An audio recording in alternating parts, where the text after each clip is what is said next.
선교사님 마이크를 키셔야 됩니다.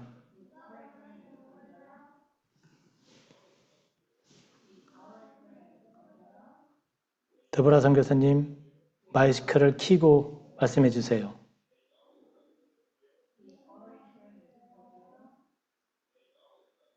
네, 네, 교수님, 제가 지금 다른데 와가지고 우리 손녀딸 노트북으로 하니까, 네, 이게 좀 서툴러가지고. 아무튼, 네, 교수님 강의 시작해 네, 주시면 되겠습니다. 네, 알겠습니다. 제가 강의하는 우리 드보라 선교사님께 지금 보내드렸거든요. 1강하고 2강 네네, 전부. 예, 네, 네. 제가 그러면 우리 여기 시작해도 학생들 될까요? 나누겠습니다. 네네.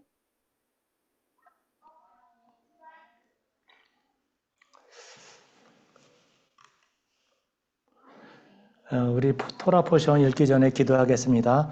바로가타 아도나이 엘로에이는 멜렉 하울람 아셰르 퀴드 샤누 베미츠버 타브 베치바는 라하삭 베디브레이 토라 우리를 주님의 계명으로 거룩하게 하시고 우리를 토라의 말씀에 빠져들도록 명령하신 온 우주의 왕이신 주 우리 하나님을 송축합니다. 여호와 우리 하나님 토라의 말씀들이 우리의 입에 그리고 당신의 백성들의 입에 달콤하게 하소서. 우리 모두 당신의 이름을 알게 하소서. 그리고 당신의 토라를 그것의 목적을 위해 공부하게 하소서. 주의 백성에게 토라를 가르치시는 분이시여. 여호와 우리 하나님 우주의 왕 모든 열방 중에서 우리를 택하사 토라를 우리에게 맡겨주신 분이시여. 당신을 송축합니다. 여호와 우리 하나님 토라를 주신 분이시여. 아멘. 성교사님 잘 들리세요? 네, 잘 들립니다. 예, 감사합니다. 지난번에 제가 1강을 했는데, 뉴질랜드에 계신 선교사님들에게는 조금 이렇게, 쉬울 수도 있고 어려울 수도 있고 제가 이렇게 어느 정도에서 이렇게 맞춰야 될지 잘 모르겠더라고요. 그런데 대전제는 우리 선교사님들이 성경을 잘 알고 계시다는 전제 하에서 계속 하고 있으니까, 만약에 이해가 안 되시는 분이 우리 선교사님 계시면 이렇게 말씀을 강의 중간이라도 손드는 표시해 주시고 그래서 이제 말씀을 나눠주시면 더 좋겠습니다. 지난 강의 시간에 타나크가 유대인들이 쓰는 성경을 타나크라고 했고 거기에 첫 단어 베레시트 6글자에 대해서 저희가 한번 나눠봤고요. 그리고 헤브라이즘과 헬레니즘이 어떻게 틀린지, 왜 유대인들이 티베덜 8일 날에 금식하는지에 대해서도 알아봤어요. 그리고 토라를 율법으로 번역하게 해서 사실은 많은 오해가 있었던 것, 헬라어 노모스에 대해서 또 알아봤고요. 토라의 어근에 대해서도 알아봤고, 토라가 지향하는 목표가 뭐냐, 그것은 우리를 메시아에게로 인도한다. 이런 내용을 주로 이제 말씀을 드렸어요. 모든 사람에게 또 하나님의 의를 베푸시는 우리 주 예수 그리스도에 대해서 그리고 우리 주님 안에서 누리는 자유가 뭔지에 대해서도 함께 나누어 봤고요. 그리고 마지막으로 마지막 때에 말라기서에 있는 마지막 때 토라를 공부해야 하는 이유에 대해서도 함께 나누어 봤습니다. 오늘은 이제 두 번째 강의를 천지창조와 성막건설에 대해서 한번 비교해서 설명해 보고요. 그 다음에 이제 예수님의 무덤에서 막달라 마리아가 본 장면이 어떤 장면인지, 그리고 이제 창세기 28장에 야곱이 이제 사닥다리를 봤잖아요. 그 사닥다리가 오늘날 우리에게 어떤 의미가 있는 건지, 그래서 우리가 토라를 어떻게 해야 될까, 이런 부분에 대해서, 그리고 무드셀라의 의미가 뭔지, 그리고 조금 더 시간이 있다면 믿음의 선진 아브라함이 정말 소천하기 전에 하나님 품에 안기기 전에 제일 마지막으로 한 것이 무엇인지 이 부분에까지도 한번 나눠보겠는데요. 만약에 시간이 잘 안 될 것 같으면 제가 준비한 것 중에서 중간에 좀 빼고 그 부분은 한번 꼭 살펴보고자 합니다. 우리 선교사님들과 함께. 그리고 이제 종말 지향적인 삶이 뭔지, 이거를 1시간 동안에 전부 하기는 글쎄요, 어떤지 모르겠어요. 그래도 한번 가보겠습니다. 이 창세기는 우리는 그냥 천지 창조에 대해서만 알고 있는데요. 그게 아니라 창세기는 처음부터 종말까지 전부 축소되어 있어요. 그리고 우리 이 창세기에도 거듭난 삶을 살아가는 삶이 있어요. 거듭난 것이 뭔지에 대해서도 나와 있고요. 그래서 미래를 볼 수 있다고 할 수 있겠습니다. 이 창세기 안에서. 단 그것을 원어적으로만 볼 때 알 수 있고, 헤브라이즘적으로 기왕의 신학교에서는 도저히 알 수 없는 것들을 지난 2000여 년간 유대교의 랍비들은 이 구약의 39권을 정말 철저하게 연구했기 때문에 어떤 관점으로 보고 있는지 알 수 있습니다. 제가 이 신학교에서도 그렇고 우리 선교사님들과 이런 것들을 나누는 것은 제가 뭐 이렇게 무언가 뭐 독특하거나 특실나서가 아니라 우리 선교사님들보다도 먼저 우리 정통 유대 랍비, 그것도 거듭난 분들을 만나서 이렇게 함께 나누고 하는 그런 은혜가 있었기 때문에 선교사님들에게도 이렇게 이것을 함께 나눌 수 있는 기회가 된 것 같아요. 그래서 창세기에 나타난 하나님 나라 건설에 대한 모델을 오늘 함께 알아보고 종말 지향적인 삶까지 한번 가보겠습니다. 우선 우리 하나님께서는 내려오시는 하나님이죠. 에덴 동산에서 이제 동산을 거니셨고, 그리고 광야에 내려오셔서 출애굽한, 출애굽에서도 이제 내려오셨죠. 우리 그 히브리 백성들이 얼마나 고통을 받고 있는지 내려오셨어요. 그래서 결국 광야에서 함께 계시다가 지성소에까지 이제 불러 내려오셨고, 결국에는 2000년 전에 우리 주 예수 그리스도의 육체로 오셨고, 그리고 지금 현재는 우리 안에까지 내려오시죠. 사실 우리 하나님의 갈망은 거룩한 우리 인간의 육체 안에까지 오시는 것이 우리 하나님의 정말 갈망입니다. 태초부터 지금까지의 갈망, 인간 안에 거룩한 육체 안에 함께 거하셔서 성령님으로 거하셔서 이 땅 가운데 통치하는 삶을 살고자 하시는 것. 그래서 오늘은 이 창세기에 있는 천지 창조의 패턴이 성막 건설의 패턴과 어떻게 같은 건지, 사실은 우리가 성막 건설의 패턴을 처음으로 알고 있는데 이 히브리 원문으로 보면 이 성막 건설은 천지 창조의 패턴을 따라가고 있어요. 그런데 천지 창조의 패턴을 먼저 알면 성막 건설이 천지 창조와 같은 패턴을 따라갔구나 이렇게 알 수가 있는데, 천지 창조 안에서 창세기 1장 안에서 성막 건설의 모형을 우리가 발견할 수 없었잖아요. 그렇죠. 예, 그래요. 성막 건설에 대한 모형을 창세기 1장에서 발견하지 못했어요. 그래서 제가 오히려 성막 건설의 패턴을 조금 보여드리고, 그리고 천지 창조가 사실은 원래 처음부터 이 성막 건설의 원래 모형이었다는 것을 히브리 원어를 가지고 조금 토라의 첫 번째 장 베레시트 창세기 1장에 있는 내용을 가지고 함께 말씀드리려고 합니다.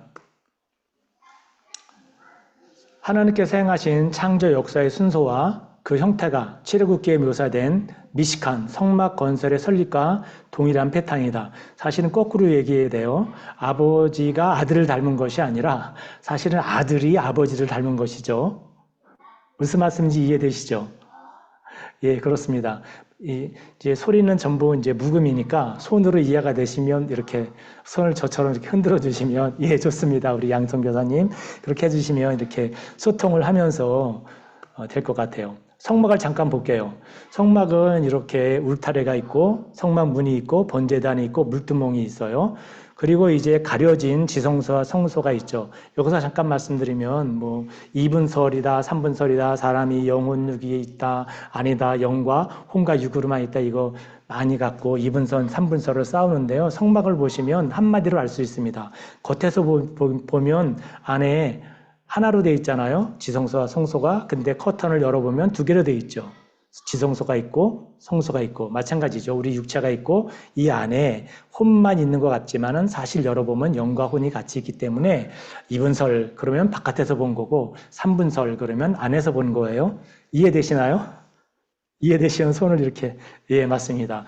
2분선, 3분설 갖고 어느 것이 맞다 주장할 필요가 없죠. 이 성막 패턴이 이렇게 돼 있어요. 그러면 이제 보세요. 성막은 이제 외부에 이 지성소와 성소를 가리고 있는 그 덮개가 내부 양장, 예부 양장, 내부 덮개, 외부 덮개 해가지고 네 가지로 덮어 있어요. 그런데 이 내부 양장이라고 쓴 글씨 보이시나요? 그 내부 양장이 여기 내부 양장이 저 끝에 있죠. 내부 양장. 그 내부 양장이 이렇게 휘장이라 그래요. 히브리어로는 예리야. 한번 따라서 해보세요. 예리야. 예, 예리야라고 합니다. 내부에 있는 그 휘장을 예리야. 예리야란 말만 기억하시면 되겠습니다. 그러면 이제 창세기가 어떻게 1장의 천지 창조가 어떻게 가는지 보겠습니다. 먼저 시편 104편 2절을 제가 읽을게요. 주께서 옷을 입은 같이 빛을 입으시며 하늘을 휘장같이 치시며, 하늘을 휘장같이 치셨다 그랬어요. 그 하늘은 그럼 휘장같이라 그랬으니까 비유법이라 그래가지고 이게 같다는 의미잖아요. 그런데 의미가 이렇게 비유법으로가 아니라 여기서 휘장이란 말하고 하늘이란 말하고 사실은 예리야, 히브리어로 같은 말이에요. 하늘을 휘장같이 치시며 했을 때 하늘 이꼬르 휘장이다. 이게 예리야라는 의미예요. 이것을 기억하면서 출애굽기 26장 7절에 그 성막을 덮는 막 곧 휘장, 이 휘장은 4개로 쳐졌다 이렇기 때문에 예리야의 복수형이 예리오트예요. 휘장이 예리야라고 하는 것. 그러면 이제 그 예리오트가 복수다, 휘장이다, 휘장들을 치신 거죠. 그런데 사실은 하늘들도 예리오트예요. 그래서 1차에는 하늘과 땅을 만드셨잖아요. 이것은 성막에 있어서 덮개를 덮으신 휘장, 이거와 같은 의미입니다. 그 다음에 2일차에는 이제 물과 물로 나뉘어라 그랬죠. 하나님 이르시되 물 가운데 궁창이 있어 물과 물로 나뉘어라. 이 나뉘어라 하는 것을 이제 바탈이라고 히브리어로 하는데요. 이제 출애굽기 26장 3절을 보니까 성소와 지성소를 구분하라 그랬죠. 바탈이라는 용어를 썼습니다. 물과 물로 나뉜 것이나 지성소와 성소로 나뉜 것이나 같은 의미인 거죠. 3일차에는 물을 한 곳으로 모이게 했어요. 창세기 1장 9절에. 그런데 출애굽기 30장 18절에는 물더뭉에 노스로 만들고 그 속에 물을 담으라고 말씀하셨습니다. 물을 한 곳에 모았죠. 그래서 3일차에 물과 물두멍을 비교할 수가 있겠습니다. 4일차에는 하나님께서 하늘의 궁창에 광명체를 만드셨어요. 그런데 성소에 하나님께서 순금으로 만든 등잔대를 설치하셨습니다. 꽃받침과 꽃을 한 덩어리로 연결하고, 그럼 이제 4일차까지 하늘 만드시고 여기 광명체가 성소의 등잔대까지 일맥상통하죠. 예, 이 성막이 천지창조의 그 패턴을 따르고 있다. 천지창조가 성막의 패턴을 따른 것이 아니라 아들이 아버지를 닮은 거예요. 5일차에는 이제 하늘의 궁창에 새들을 날아다니는 새를 창조하셨어요. 그런데 성막을 만들 때 그룹을 만들었죠. 그룹들은 그 날개를 펴서 그 날개로 속죄서를 덮으며 그랬습니다.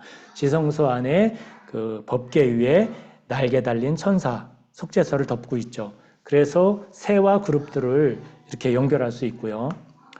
그래서 이제 보세요. 이 출애굽기 25장 22절에 거기서 내가 너와 만나고, 이 거기서가 바로 이 속죄소 그룹 법궤가 보이시나요? 예, 지금 제가 저희 영상 보이세요? 혹시? 예, 그러면 우리 주관하신 분이 저희 영상을 그 모두에게 추천해줘 가지고 맨 위로 올려서 같이 보실 수 있으면 좋겠습니다. 추천을 좀 해주세요. 영상 추천을. 그럼 좀 더 잘 보이실 거니까. 예, 다 잘 보이시죠? 예, 같이. 네, 문제가 잘 없으시면. 보입니다. 네. 네, 잘 보여요. 이 속죄소죠. 어디가 속죄소냐면 화살표로 된 부분, 이 부분, 여기가 속죄소예요. 여기가. 거기가 속죄소인데 이 법궤예요. 법궤 위에 두 날개를 폈잖아요. 잘 보이시죠? 예, 여기를 이제 시은자라고 해서 한국에는 시은소 교회도 있습니다.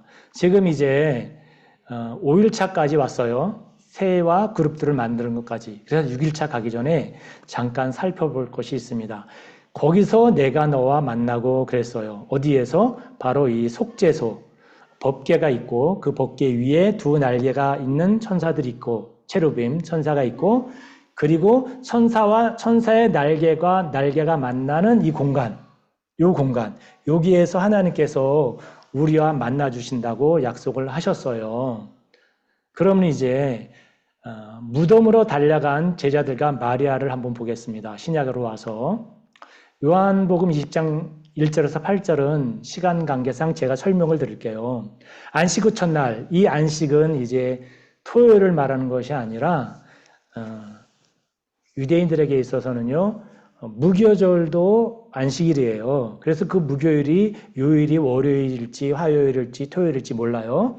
아무튼 안식 후 첫날 일찍이 어두울 때 막달라 마리아가 무덤에 와서 돌이 무덤에서 옮겨진 것을 보고 베드로와 예수께서 사랑하시던 그 다른 제자 바로 사도 요한이죠. 달려가서 주님에서 무덤을 사람들이 주님을 무덤에서 가져다가 어디에 두었는지 우리가 알지 못하겠나이다 하니 베드로와 그 다른 제자가 나가서 무덤으로 이제 달려갔어요. 둘이 함께 달려갔는데 이제 베드로가 조금 늦게 달려갔어요. 구부려 세마포 놓인 것을 보았으나 들어가지는 아니었더니 시몬 베드로는 따라와서 무덤에 들어가 보니 세마포가 놓였고 또 머리를 쌌던 수건은 세마포와 함께 놓이지 않고 딴 곳에 쌌던 대로 놓였더라. 그때야 무덤에 갔던 그 다른 제자도 들어가 보고 믿었더라. 두 사람이 이제 예수님이 부활하셨구나 라는 것을 믿었어요. 그리고 이제 무덤에서 그분들은 이에 두 제자가 자기들의 집으로 돌아갔어요. 그리고 11절에 마리아는 무덤 밖에 서서 울고 있더니 울면서 이제 몸을 이렇게 구부려가지고 무덤 안을 들여다 봤습니다. 상상이 되세요? 상상되시면 손을 좀 흔들어 주세요. 상상이 되세요? 무덤 안을 이렇게 들여다 봤어요. 그랬더니 12절에 함께 읽겠습니다. 신원 입은 두 천사가 예수의 시체에 뉘었던 곳에 하나는 머리편에 하나는 발편에 앉았더라. 신원 입은 두 천사가 예수의 시체에 놓였던 곳에 신원 입은 두 천사가 예수님의 시체가 놓여 있어요. 하나는 머리 쪽에, 하나는 발편에 앉았어요. 무엇을 상징할까요? 속죄소. 놀랍지 않나요? 마리아가 본 것은 법궤 사이에 두 그룹 사이에 속죄소 예수님의 시체가 놓였던 곳. 거기에서 내가 너와 만나고 이것을 본 그림이에요. 신원 입은 두 천사가 예수의 시체 뉘었던 곳에 하나는 머리편에 하나는 발편에 앉았더라. 마리아는 이 장면을 보았습니다. 그래서 이제 5일차까지 이렇게 지나갔고요. 6일차에는 하나님께서 사람을 창조하셨습니다. 하나님이 이르시되 우리의 형상을 따라 다 알고 있는 내용이니까 넘어가겠습니다. 출애굽기 28장 11절에 이스라엘 자손 중 아론의 자손들로 하여금 아론의 아들들로 하여금 제사장 직분을 행하게 합니다. 그래서 모든 역사를 마치셨어요. 창조 역사를 다 이루어지니라. 이때 이 다 이루어지니라를 히브리어로 칼라라고 해요. 칼라. finish, accomplish 이런 뜻이 있죠. 칼라, 다 이루어지니라. 창세기 2장 1절에 그런데 출애굽기 39장 32절에 성막 곧 회막의 모든 역사를 마치되 할 때 마치되가 칼라예요. 똑같은 히브리어 칼라, 이루어졌다란 말을 썼어요. 모든 역사를 마치셨죠. 그런데 더 은혜가 되는 것은 아가서 4장 8절에 내 신부야 할 때 이 신부가 바로 히브리어로 칼라입니다. 하나님의 마지막 일은 우리가 신부가 되는 것. 할렐루야. 거룩한 신부가 돼서 예수님의 거룩한 신부가 되고 그리고 우리가 이 땅 가운데 사는 동안 우리들로 하여금 성령님을 모실 수 있도록 하는 것. 하나님의 갈망이죠. 우리가 모든 일을 마치고 주님의 신부가 되었을 때 그 신부에 해당하는 히브리의 원어 어근이 바로 칼라입니다. 그래서 일곱 번째 날 하나님께서 이제 안식일을 축복하셨어요. 일곱째 날을 복되게 하사 거룩하게 하셨으니. 그리고 출애굽기 39장 43절에 모세가 그 마침 모든 것을 본즉 이제 성막을 건설하고 끝냈어요. 여호와께서 명령하신 대로 되었으므로 모세가 그들에게 축복하였습니다. 창세기와 성막의 건설의 패턴은 똑같은 동일한 패턴을 따르고 있다라고 하는 것을 말씀드리고요. 지난주가 아니라 1강 때에도 이 대한민국에 와 있는 미국 대사관은 미국의 법을 따르죠. 이 땅에 있지만 우리가 이 세상에 살고 있지만 우리는 이 세상 사람이 아니고 하늘나라에 속해 있는 사람이라는 것 때문에 이 그림을 계속 보여드리고 있습니다. 요한복음 17장 16절에 내가 세상에 속하지 아니한 같이 그들도 세상에 속하지 아니하여 싸움나이다. 주님의 기도가 우리를 통하여 이루어지고 있는 줄로 믿습니다. 아멘. 그래서 나라를 구성하는 요소가 세 가지가 있어요. 국민과 주권, 영토. 에덴 동산이 영토였고 주권은 하나님을 가지고 계셨고 그리고 아담과 하와가 그분의 백성이었는데 원죄로 인하여서 타락을 했죠. 그래서 여자의 후손으로 이 땅에 이제 왕으로 오신 예수 그리스도, 왕으로 오셨어요. 그런데 왕이 있으면 백성이 꼭 있습니다. 백성이 없는 왕은 없습니다. 지금 제가 큰 주제는 천지창조, 하나님 나라의 건설에 대해서 지금 말씀하고 있는 거예요. 백성이 없는 왕은 없다. 누가복음 19장 11절부터 27절도 제가 말로 설명하겠습니다. 이제 제자들이 물어봐요. 하나님 나라가 당장 나타난 줄로 생각했기 때문에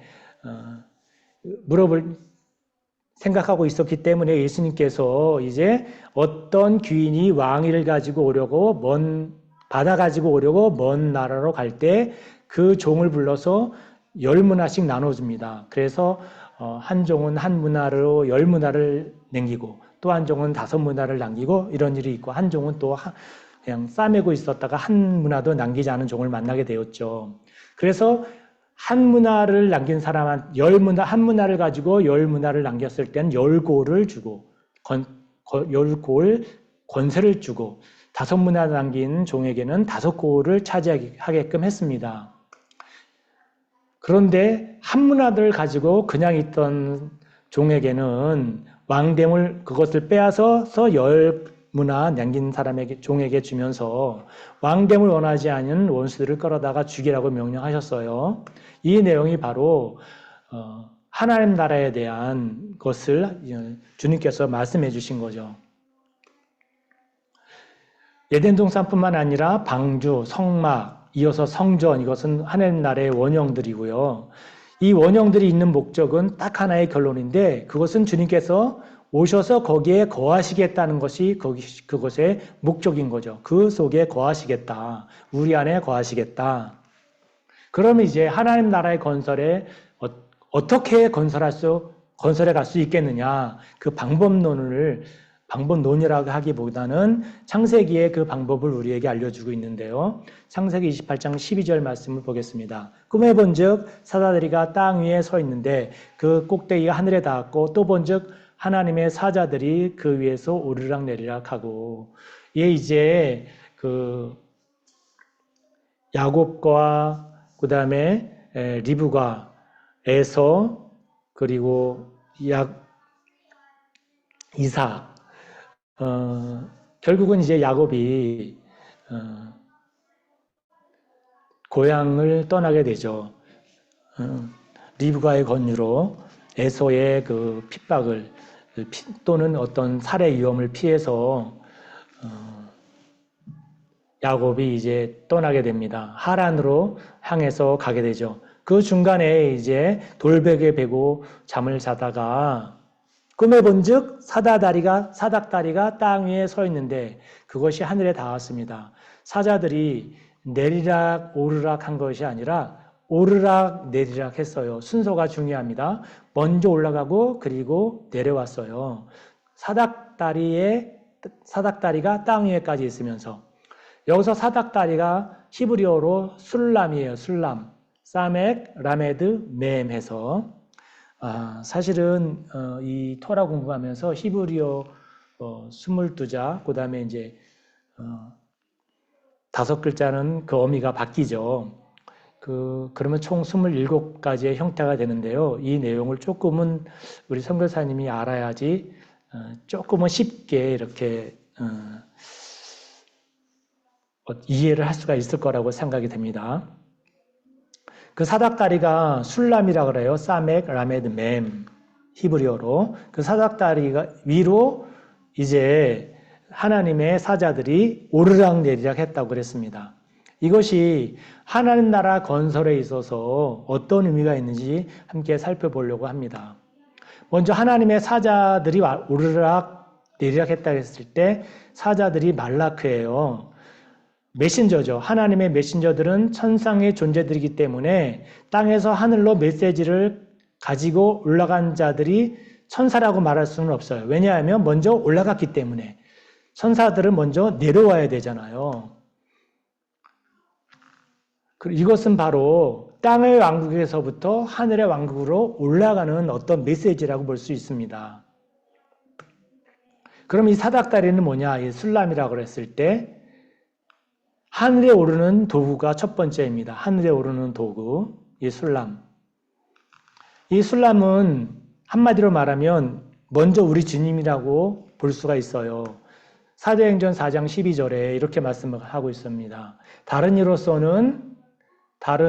이로서는 구원을 받을 수 없다고 얘기하고 있죠. 천한 사람 중에 구원을 받을 만한 다른 이름을 우리에게 주신 일이 없다고 했기 때문에 첫 번째는 그것이 이제 우리 주님이다.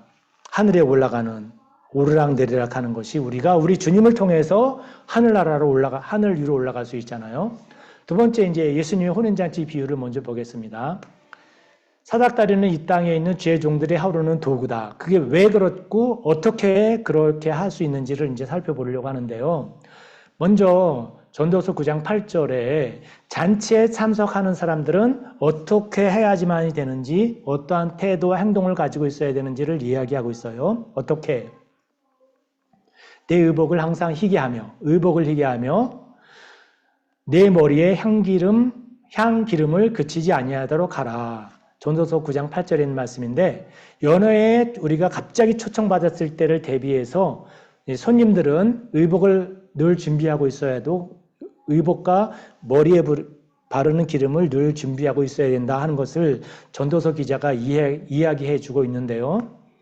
마태복음 22장 2절에서부터 13절까지 천국은 이러이러하다고 비유하고 있습니다. 자기 아들을 위하여 혼인잔치를 베푼 어떤 임금과 같다.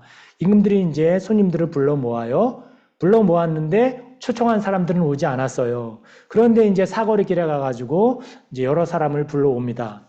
다 불러와서 이제 자리에 앉았는데 거기서 예복을 입지 않은 사람을 보고 이르되, 누가? 임금이 어찌하여 예복을 입지 않고 여기 들어왔느냐? 그가 아무 말도 못하거늘 임금이 사원들에게 말하되 그 손발을 묶어 바깥 어두운 데 내던지라. 이렇게 명령하죠.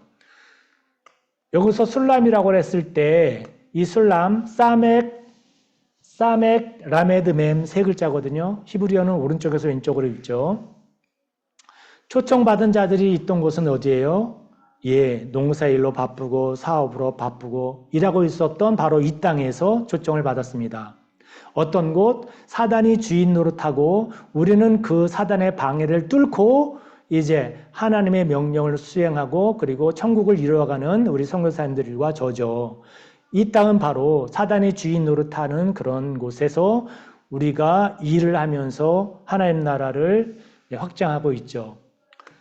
그곳에서 바로 이곳 왕을 대적하여 반역적이고 오만하고 패악한 세상에 있는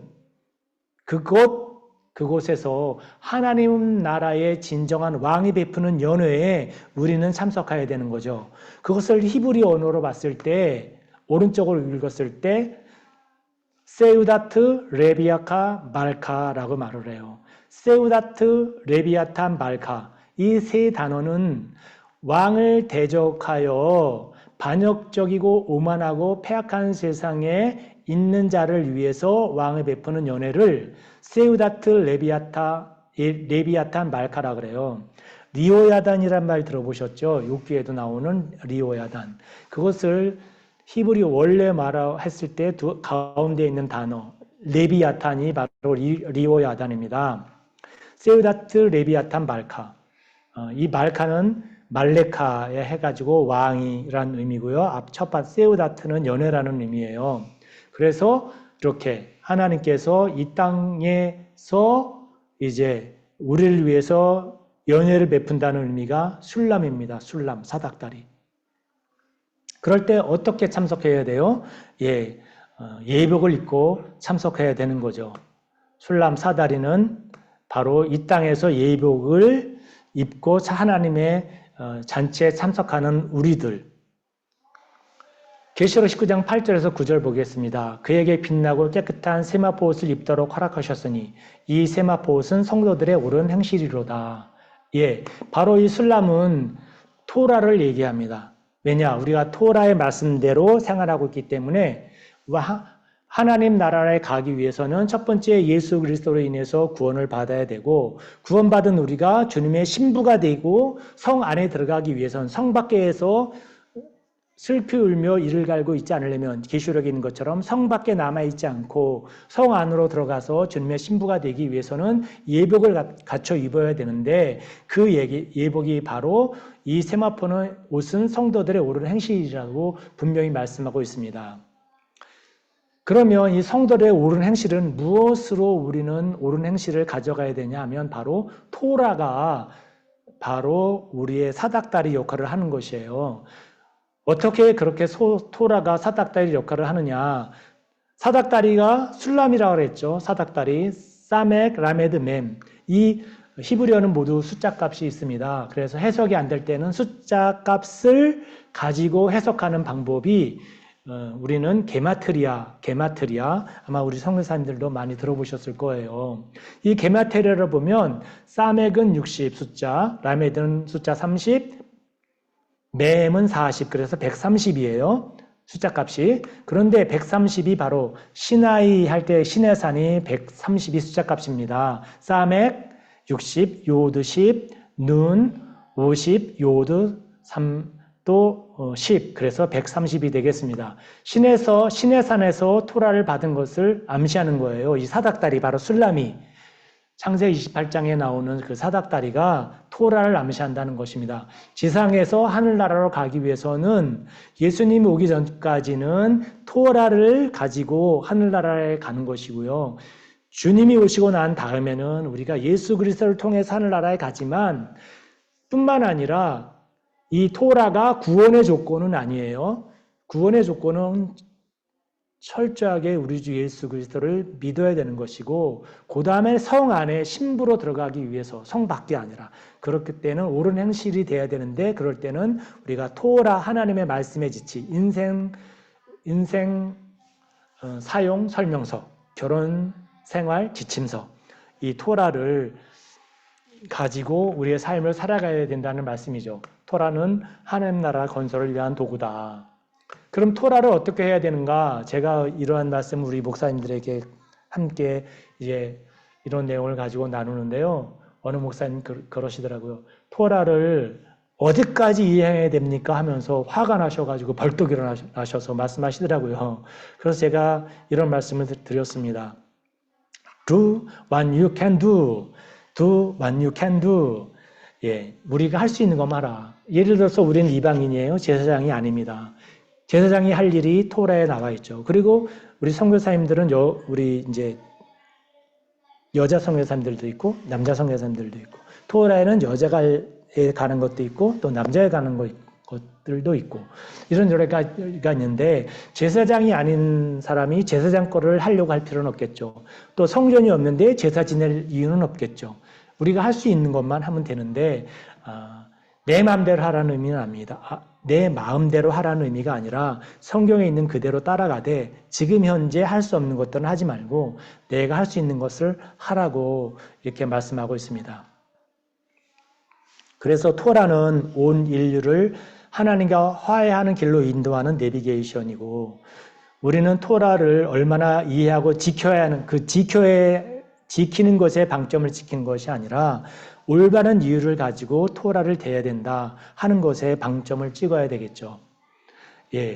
이제 남은 것, 사닥다리, 하나님 나라 건설하는 데 있어서 이 두 가지를 말씀드렸습니다. 성막 건설이 사실은 천지창조의 패턴을 따랐다는 것. 천지창조의 패턴을 따라서 성막을 건설했고 그것의 최종적인 목적은 하나님께서 내려오셔서 우리와 함께 거하려고 하시는 것이 최종 목적이다. 모든 것을 이루었다 하는 것에 대한 근원이 이제 신부라고 하는 것과 히브리어는 똑같다. 그럼 어떻게 우리가 하나님 나라를 갈 수 있느냐? 예수 그리스도를 통해서 갈 수 있고 인생 생활, 인생 사용 설명서를 그리고 결혼 생활 지침서를 우리는 따라서 가야 한다는 것. 여기에 대해서 이제 토라의 관점에서 말씀을 드렸습니다. 그러면 이제 이 토라 창세기 베레시트 창세기 중에서 특별히 종말지향적인 삶을 이 부분에 대해서 먼저 나누겠습니다. 무드셀라와 에녹 그리고 노아의 종말지향적인 삶에 대해서 이제 나누도록 하겠습니다. 창세기 5장 25절에서 27절 보니까 무드셀레가 187세에 라멕을 낳았고요. 또 라멕은 182세 때 노아를 낳았어요. 노아가 태어났을 때에는 무드셀레가 369세 때 노아가 태어났습니다. 맞죠? 성경 그대로. 무드셀라는 사실은 묻드와 셀라라는 두 가지 단어가 합성되어 있는 것입니다. 묻드는 죽다 또는 보내다. 그 다음에 셀라는 그가 죽으면 내어 쫓다. 보내다 이런 뜻이에요. 그래서 무드셀라 의미는 그가 죽으면 끝이 보인다. 그가 죽으면 끝이 보인다. 이런 의미가 있어요. 문자적으로 사람을 또 다른 의미는 문자적으로 사람의 뜻을 가진 마트와 창 무기를 가진 뜻을 가진 샬라의 합성어예요. 그러니까 창을 던지는 사람이란 뜻이 무드셀라예요. 창을 던지는 사람의 뜻이 무드셀라. 우리 선교사님들 마가복음 19장 24절에 낙타가 바늘기로 들어가는 것이 부자가 하나님 나라에 들어가는 것보다 쉬우니라 했을 때 이 바늘기가 어떤 건지 제가 조금 설명을 드릴게요. 우리 선교사님도 대부분 아실 텐데 바늘기문은 이런 거예요. 큰 성이 있습니다. 큰 성이 있을 때 제가 여기다가 칠판에 이제 조금 글씨를 보이세요 혹시요? 보이시면 예.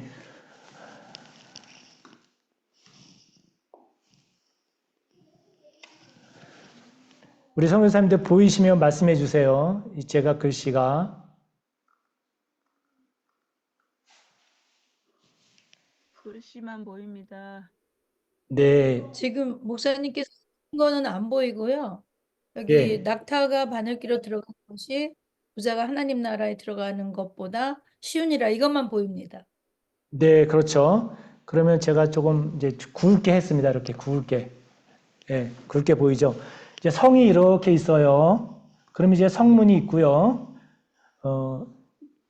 해가 지면 이 성문이 닫히죠.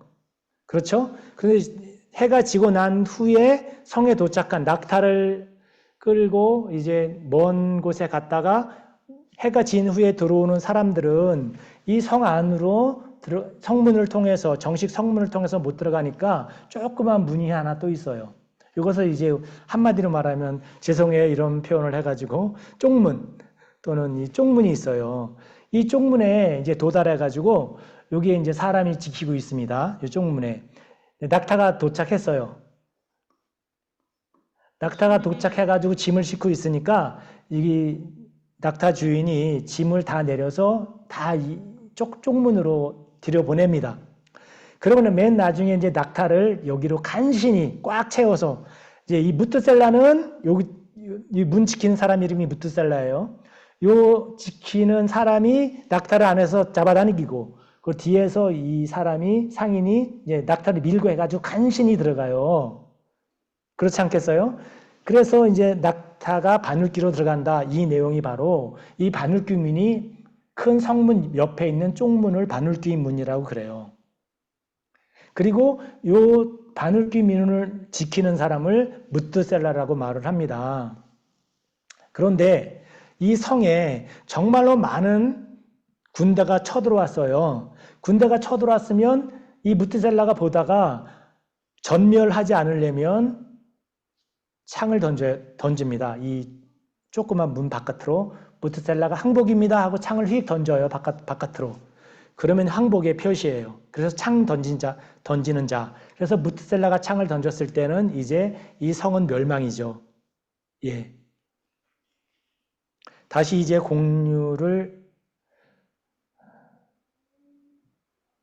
공유한 화면은 보이시나요? 예. 이게 바로 바늘귀민이 바로 그런 문이거든요. 무트셀라가 바늘귀민을 지키는 사람이에요. 이걸 지우고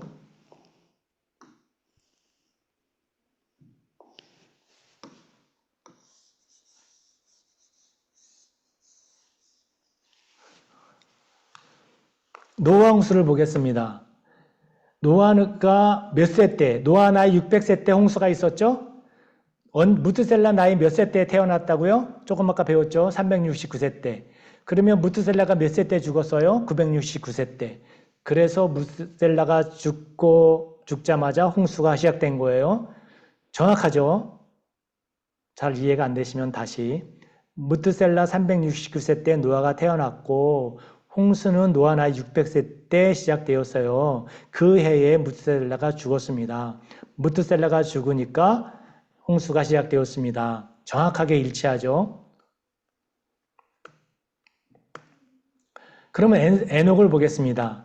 에녹은 창세기 5장 21절에 65세에 무드셀라를 낳았습니다. 무드셀라를 낳은 후 300년을 주님 하나님과 동행하였습니다. 그래서 365세를 살았는데 에녹이 365년을 하나님과 동행했습니까? 아니면 300년을 하나님과 동행했어요? 300년을 동행했어요. 언제부터 동행했어요? 무드셀라를 낳고 난 이후부터 하나님과 동행했고요. 그 이전에는 하나님과 동행했단 말이 없습니다. 왜냐하면 65세에 무드셀라를 낳았고 300년 동행했고 365세 때 하나님이 세상에 있지 않도록 데려가셨다고 그랬어요. 그럼 그때 어떤 일이 있었느냐? 65세 때 에녹이 나이 65세 때 무드셀라를 낳은 해에 어떤 일이 있었냐면 유다서 1장 14절에 아담의 칠대손 에녹이 이 사람들에 대하여 예언하여 이르되 보라 주께서 그 수만의 거룩한 자와 함께 임하셨나니 이는 무사람을 심판하사 모든 경건하지 않은 자가 경건하지 않게 행한 모든 경건하지 않은 일과 경건하지 않은 죄인들이 주를 거슬러 한 모든 완악한 말로 말미암아 그를 정죄하려 하심이라. 예언의 말씀을 들었습니다. 경건하지 않은 자의 경건하지 않은 말과 경건하지 않은 자의 경건하지 않은 행동을 심판하시겠다 하는 주님의 말씀을 듣고 에녹은 무드셀라가 태어나자마자 무드셀라가 죽으면 세상에 심판이 온다니까 잠자리에 들 때 무드셀라가 이 밤에 죽으면 내일 아침에 심판이다. 또 무드셀라가 내일 아침에 깨어나지 못할 수도 있다. 그리고 저녁에 아침에 일어나서 오늘 밤 잠자리에 들지 못할 수도 있다. 아침 저녁으로 무트셀라를 보면서 경건하지 않은 말을 했었는지 경건하지 않은 말을 행동을 했는지 무트셀라를 보면서 동행했던 거예요. 300년을. 그래서 누가복음 21장 32절부터 36절까지 너희는 스스로 조심하라. 그렇지 않으면 방탕함과 술 취함과 생활의 음료로 마음이 둔하여지고 뜻밖의 그날이 덕과 같이 너희에게 임하리라. 항상 기도하며 깨어있으라고 주님께서 말씀하고 계시죠. 에녹의 그 종말 지형적인 삶은 하루하루 매일매일 같이 무트셀라를 보면서 오늘이 이 세상의 끝이라는 그런 생각을 가지고 주님과 동행한 걸로 미루어 생각할 수 있다고 말씀드릴 수 있겠습니다. 그러면 노아는 어땠느냐? 노아는 창세기 6장 9절에 ጼ데크라고 얘기했어요. 의인이라고 말하고 있습니다. 의인은 이제 바로 하나님과 하나님과 바른 관계에 있는 사람을 짜딕이라고 하고 그 올바름을 ጼ데크라고 말을 하죠. 노아가 구속의 약속을 얼마나 오랫동안 기다렸냐면요. 믿음으로 노아는 아직 보이지 않는 일에 경고하심을 받아 경외함으로 방주를 준비하여 그 집을 구원하였으니 이로 말미암아 세상을 정죄하고 믿음을 따르는 의의 상속자가 되었다고 했어요. 노아 다른 사람들은 이제 족보를 보면요, 30세, 60세 이때 막 자녀를 낳았는데 50세까지 노아는 자녀를 낳지 않았어요. 왜냐하면 무투셀라가 이제 언제 돌아가실지 모르니까, 그러면 세상의 심판이니까 이 세상에 뜻을 두고 있지 않았던 거죠. 500세까지 기다리다가 이제 500세에 되었을 때 셈을 낳았고요. 홍수전에 아내를 얻었지만 홍수전부터 방주에 들어가기까지 자녀를 낳지 않았어요. 정말 구속의 역사를 기다렸죠. 첫 아들을 낳은 나이가 보세요. 아담이 130대 셋을 낳았고, 셋 105세 때 에노스를 낳았고, 게난 65세 때 마할레를 낳았어요. 노아는 502세 때 셈을 낳았어요. 아브라함도 100세 때 이삭을 낳았고요. 이 족보의 연수는 창세기 5장과 11장에 있습니다. 이렇게 노아는 의인으로서 하루하루를 살아놓은 것을 볼 수 있습니다. 그래서 종말지향적인 삶이라고 하는 것은 창세기에서 미루어 보았을 때 하루하루를 살아가는 것, 종말인 것처럼 오늘 하루가, 이런 내용들을 노아를 통해서 또 우리가 볼 수 있었고요. 그 다음에 이제 6장, 이번에 이것은 전부 지나가겠습니다. 시간이 없어서. 그리고 마지막 아브라함이 어떻게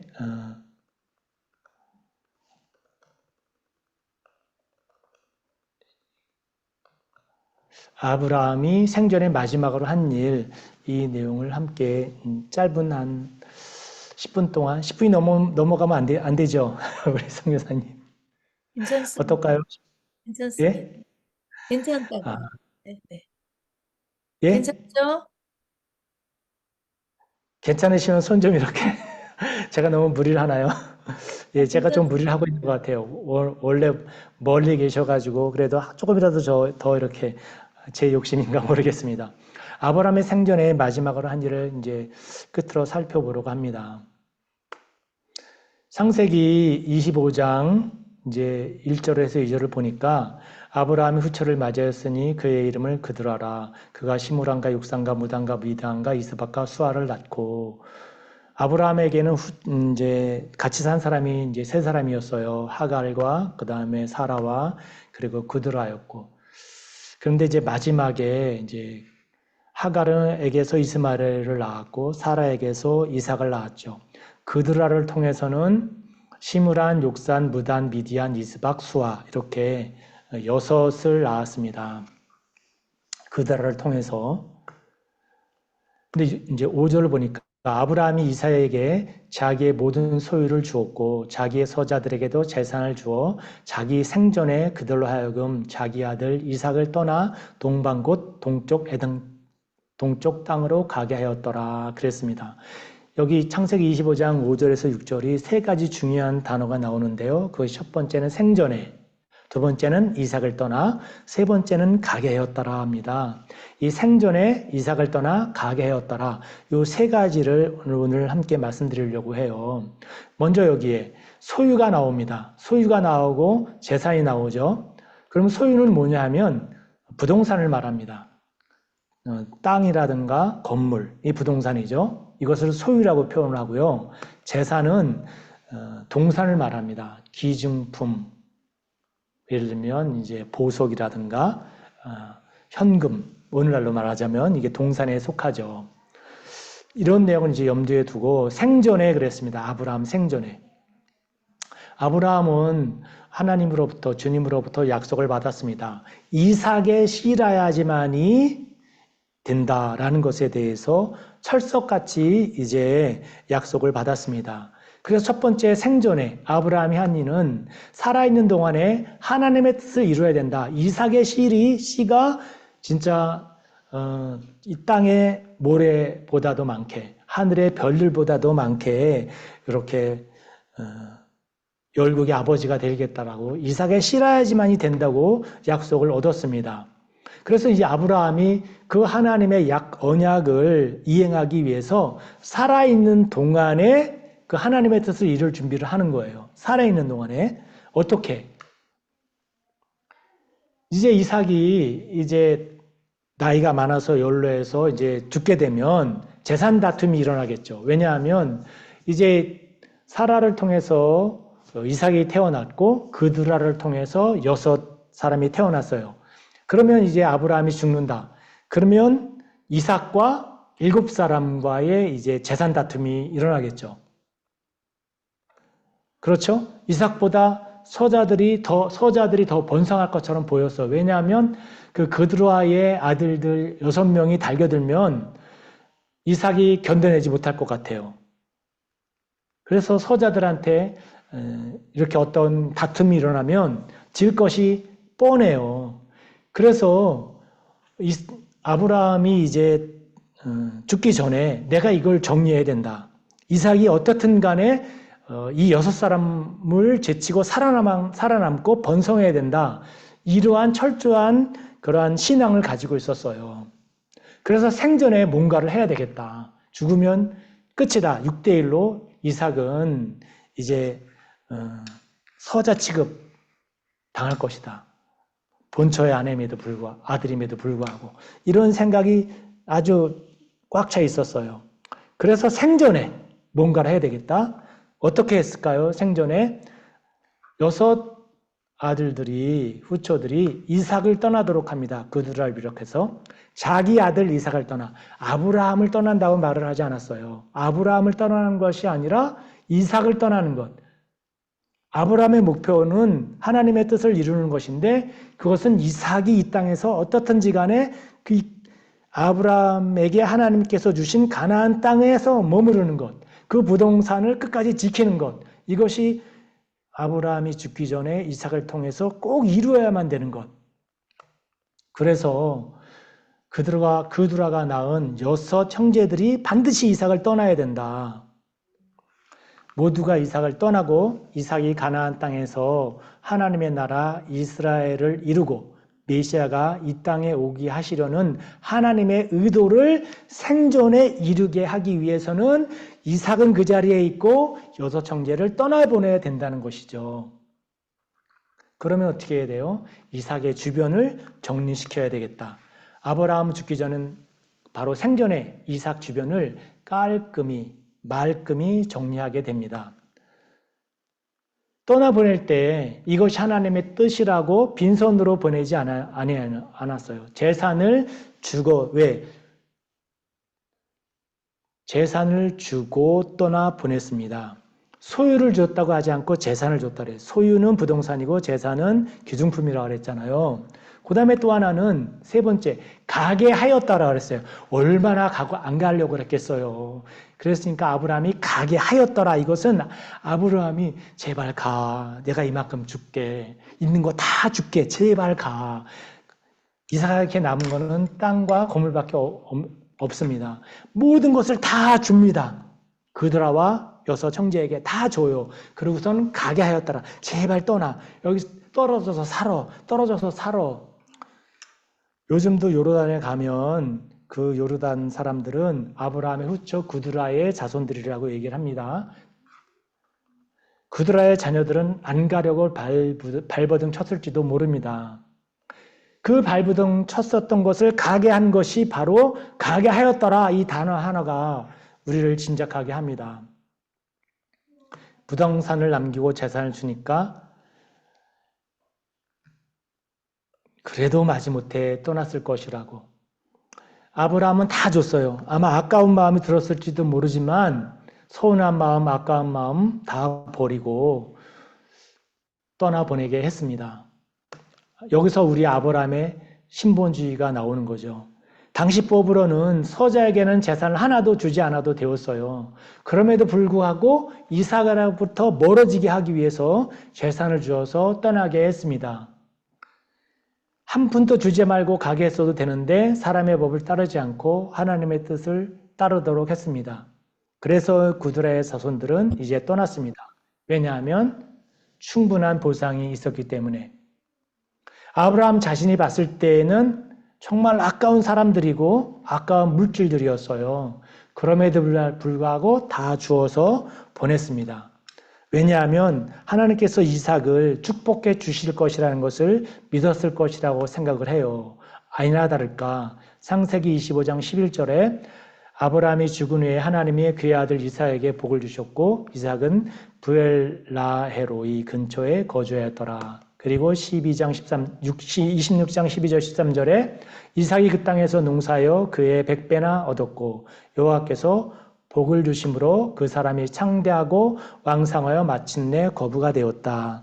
아브라함의 마지막은 신본주의였어요. 철저하게 이삭 주변을 다 말끔히 정리했습니다. 오늘 말씀 강의를 마치면서 우리들에게 저에게 있어서 우리 또 선교사님들에게 있어서 동국으로 보낸 서자는 무엇인지 한번 오늘 저녁 이 밤에 생각해 보면서 말씀을 마치려고 합니다. 감사합니다. 중간에 빠진 부분들은 있지만은 중요하지 않아서 이 마지막 부분 말씀을 드리기 위해서 이렇게 쉴 새 없이 한 시간 가까이 달려왔습니다. 질문 있으시면 잠깐